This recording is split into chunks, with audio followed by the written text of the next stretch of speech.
politics aside, from your vantage point as an economist, what happens when we raise the minimum wage? What does it do to the economy?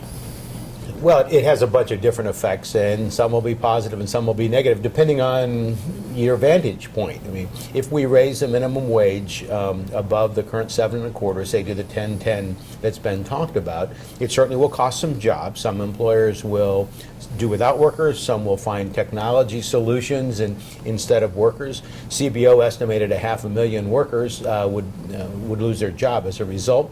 But they also say that the estimate is somewhere between 0 and 1 million. So what they're telling us is they're not quite sure. It's a pretty wide range of impact. But there will be some job losses. I think about that. Everybody would agree. And so what we're quibbling over is how many. On the other hand, a whole bunch of people, maybe as many as 15 million to 16 million, will get higher income as a result of this. And so there'll be some people who'll be happy about that. And then, business owners will be affected. They'll probably lose a little income.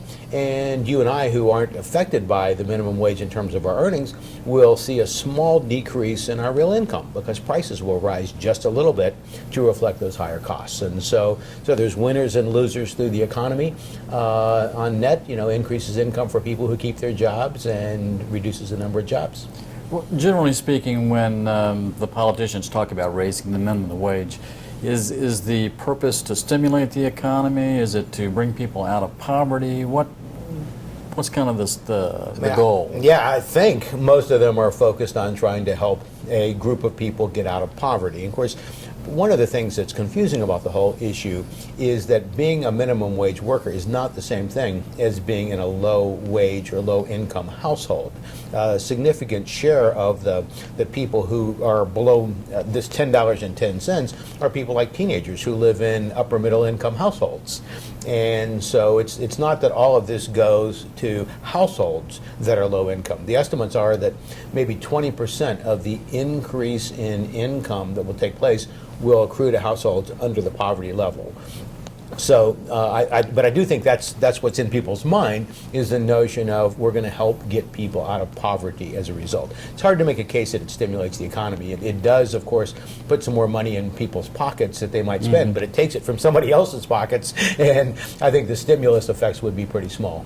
Well, if the goal is to bring people out of poverty, I was looking online today, and a couple of people I saw that say we should raise the earned income tax credit instead. Warren Buffett and Douglas Holtz-Eakin, two pretty... Doug's an old friend of mine, I should note. They are not exactly in the same camp, but they both are saying raise the earned income tax credit. Is that a better idea, maybe? Well, if the goal is to bring people out of poverty. Sure. In part, we're talking about different pockets here. So if we go through the minimum wage, then this is impacting businesses and operates through the business community. If we do earned income tax credit, that operates through the government. So one involves tax dollars and raising tax dollars to pay for it, the other doesn't. And so I'm not advocating one versus the other, just pointing out that there's a different group paying in these two situations. The thing about the earned income tax credit, it's a better targeted, because it's focused on low-income households. And as I noted, the minimum wage is focused on low-income workers, not necessarily low-income households.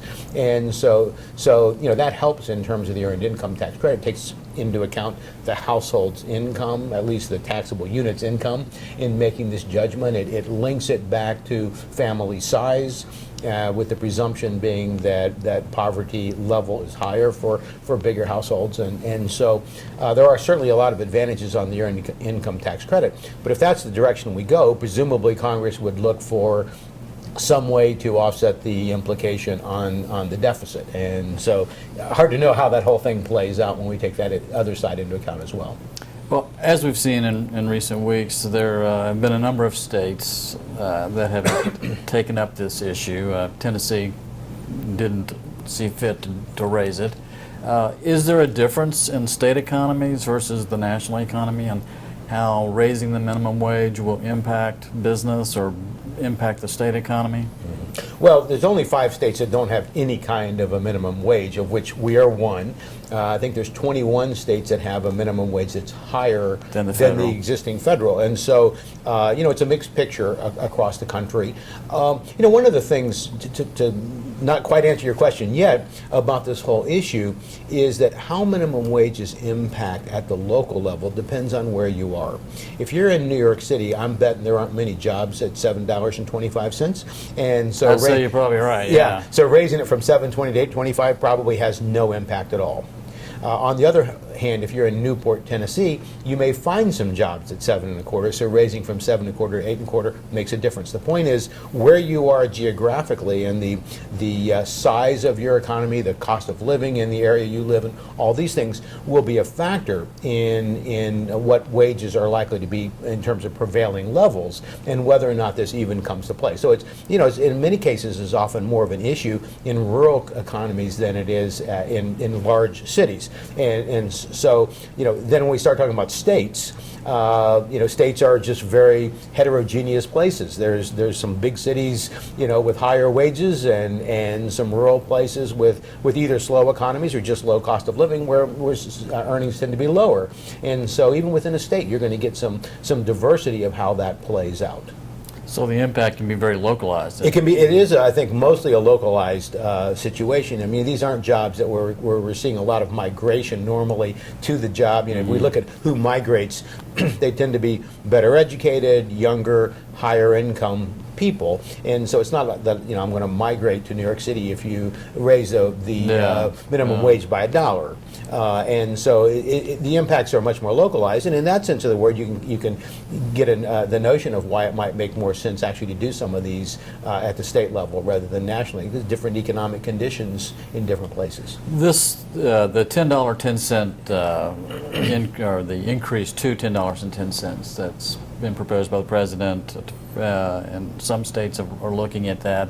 That's would be one of the larger increases. Perhaps the largest? Probably, if we did it in one fell swoop. I think the last time we increased, we went from $5.20 or 25 cents or something, I don't remember exactly, to 7.25. We did that in 3 steps. And that was from 2007 to 2009. And so, I would be surprised to see us go from 7.25 to 10.10 all in one step. Presumably, it would be done over some time period. But it would certainly be a big increase. Is it better to take steps rather than to make one big jump, or is it better to make one big jump and kind of get the pain over with? Yeah, well, my guess is it's better to move slowly and transition to that in order to allow employers a chance to adapt to the higher wages. Now, it's probably easier to adjust your workforce downward if we give you a little bit of time, so that you have a chance to figure out the alternative ways in which you're going to operate. So, I've not seen any research on this, but my guess is it creates less disruption in the economy if we do it more slowly in steps. Is it an obvious question to say that, or to ask, is it the small business versus the big business that is most impacted when minimum wage is increased? Well, of course, again, this is going to be very firm specific, but I think as a group, you're going to find a lot of smaller firms being impacted by this outcome. And again, it differs by business and it differs by individuals. You're going to find, for example, that jobs are more likely to be lost by people who are least skilled and in many cases youngest. And so you may find that teenagers are affected most adversely here because, if I have the choice between hiring a person who, probably has modest skills given the income level we're talking about, but who has some life experiences at 28 versus 18-year-old who has never worked before, I might go for the 28-year-old. And so what happens is you move up the wage scale, you bring a different set of people and more people into the job market looking for those jobs. You reduce employment a little bit and make it easier for me then to pick and choose among the people. And so the least skilled, and in many cases the youngest, find it the hardest to get jobs. And so just as you're noting, there's these differences across firms, these differences across people as to how this plays out. Well, I appreciate it very much. You're coming in and share your thoughts. A complicated issue. It is a complicated issue, and again, where you stand on this just depends on where you sit. All right. Thanks for coming in. You're welcome, Thank you very Roger. much.